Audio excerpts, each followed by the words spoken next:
Hello and welcome to this iLearnWales guide to using the new style playlist from the May 2013 release. As you can see, I'm on my home personal dashboard now, so I'm going to go into my playlists, clicking on the button, and you can see that already the icons for the playlist look a bit different, telling us the number of steps in each and giving us an image. The image which would have been selected from part of the playlist. Now, what you'll find is when you get to the playlist area, there's a search playlist button which there was previously. So if I do a search in there now for example, Volcano, I can then find any other playlists that I have got. If I've got a large number of them, I can hone in on the ones that I particularly want. So there's two, for example, to do with volcanoes that I've created. So I think what I'll do now is show you how to create a new playlist. So if you go to the plus button in the top right hand corner of the screen, you've got a create new playlist icon. Now, when you get to this point, it asks you to give a name to your playlist, and this will be the title of your playlist. So I think I'm going to do a playlist on weather hazards. So I type in my title and then I press save.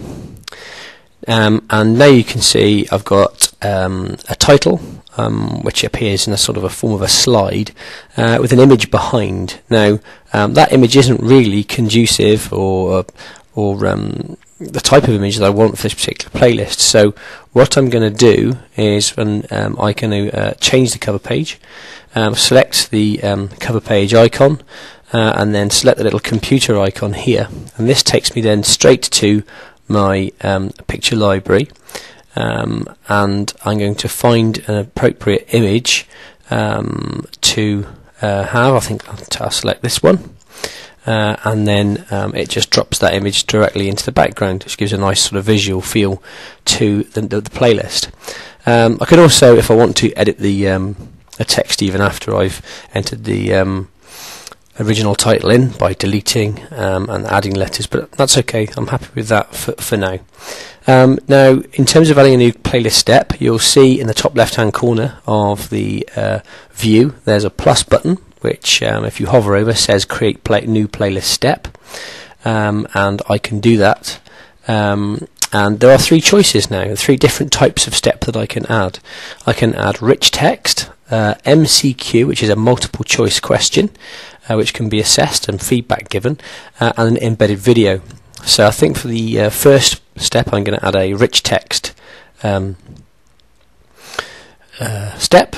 So if I press rich text and then save, you can see then that I have got the option to type on the page as much as I like, actually, and so I could start here by suggesting that weather hazards, and I might want to list the hazards that I'm going to look at in this resource. So hurricane, blizzard, and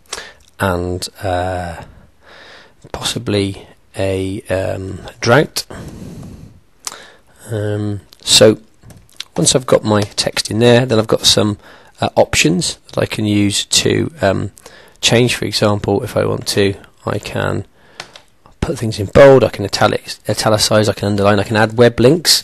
So if I wanted to, I could link to a particular website by highlighting the text I wanted to add a link to, and then clicking the add link button, and then putting in a website that I wanted to choose. So for example, if I've got a search page here from YouTube for hurricanes, I could add this in if I wanted to by copying and pasting the link in here and then saving it, and then if I click on hurricanes, then that becomes live and the students would go directly to that search page and could find some videos on hurricanes. So so there's various options there. You can add bullets, numbered lists, and so on, and if you want to put the wrong link in, you can remove the link also. So let's move to the next step now. I'm going to create new playlist step now, and I am going to add an embedded video this time.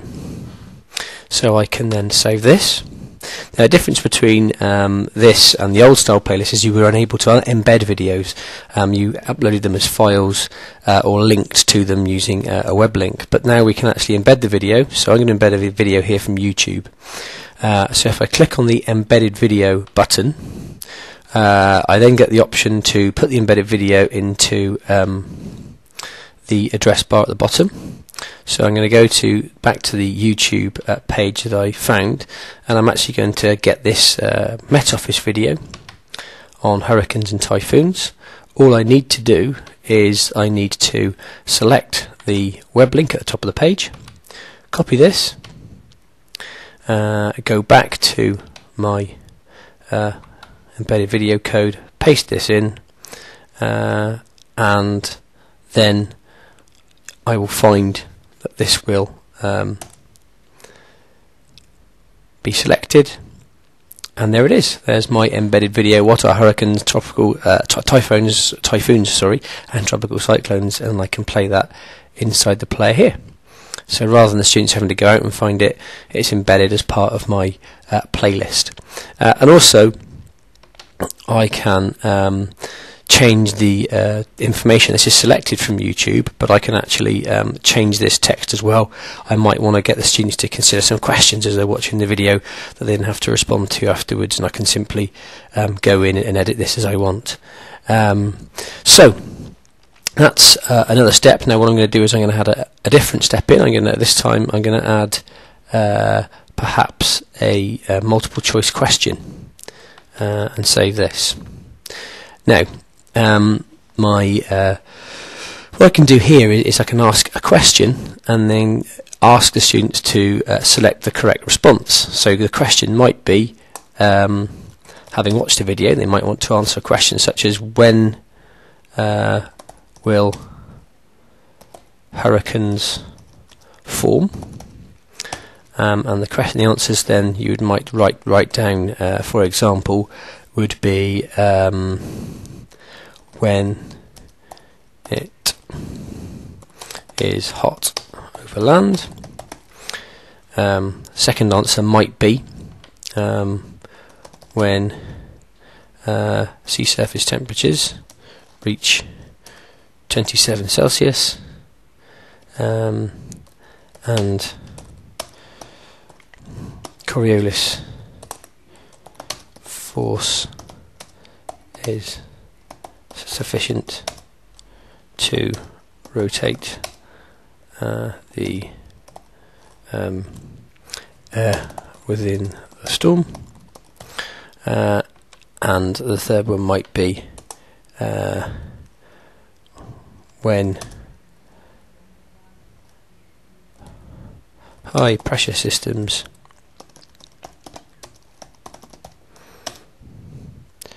form near the tropics. Okay, so what you can see on the left hand side then is there are buttons which indicate which of the answers are correct or incorrect. So for example, if the correct answer was when it is hot over land, I could then change this icon to say that is correct actually, and you can have more than one correct answer if you like here, but actually it isn't correct. The correct answer is the one that is selected with a tick. And then to make this more powerful activity, what we can then do is select the multiple choice question button, and we can provide correct feedback. So if you get the correct answer, and that is defaulted to that is correct, so that's fine. We can change that, but you can also give incorrect feedback. And if you want to select incorrect feedback, you select the X, and you might want to give some more sort of detailed, formative feedback on perhaps why that answer is wrong. So in this case we might write something like, for example, hurricanes form over the oceans in the tropics when sea surface temperatures reach at least 27 Celsius. We can save that. So we can then students will see that when they answer this question. You can also add another question if you want by clicking on the plus button for add question. Okay, when you finish this, there's a button at the top that says toggle edit mode. If you toggle the edit mode to make it non-editable, you can then see how the question will look when the students answer it as part of their playlist. So let's, for the sake of argument, get the question wrong and select when it is hot over land and check our answer, and then the students will be told hurricanes that it's wrong, and that actually the reason why is because actually hurricanes form over the oceans and the tropics when the sea surface temperatures reach at least 27, and they can then compare that with the right answer, which you can then highlight in green. Okay, and obviously you could do this after each step to check knowledge and understanding of the students, or they could assess themselves against their own knowledge by putting these into playlist steps. Now, one other thing I'd like to show as part of this video is how to embed documents. So if I get the toggle edit mode back open and go to the little paper clip at the bottom right hand corner, which is toggle attachment list, I can then attach a new document. So I can select a file. I'm going to go to my document library, select a file. I'll just pick one at random here, GCSE Geography China. I can upload this then in the same way that I used to be able to in the old style playlist, and once I've done that, I can save it, and when I go to my toggle playlist icon, you can see that document is there and it'll open in the same way as usual. Now, part of the reason why the playlist design has changed is because this works really nicely in mobile view. So if you're viewing from a tablet or from a mobile phone, the view is suited to that particular device. So not only will this now work on laptops in school, it can also work across a range of devices in students' homes as well, through the web connection. So that's a first look at playlists. I hope you found it useful, and we'll be back again soon with more videos to help you on iLearn Wales. I guess the last thing to just very quickly illustrate is you need to press the save playlist button at the end. It will then tell you that it's saved, so that when you go back to your playlist list, your playlist will now appear in your menu. It will be the one that's on the far left hand side at the top in terms of chronological order, and you can see then that your playlist has been saved, and then you can distribute it to your students in the normal way. Goodbye for now.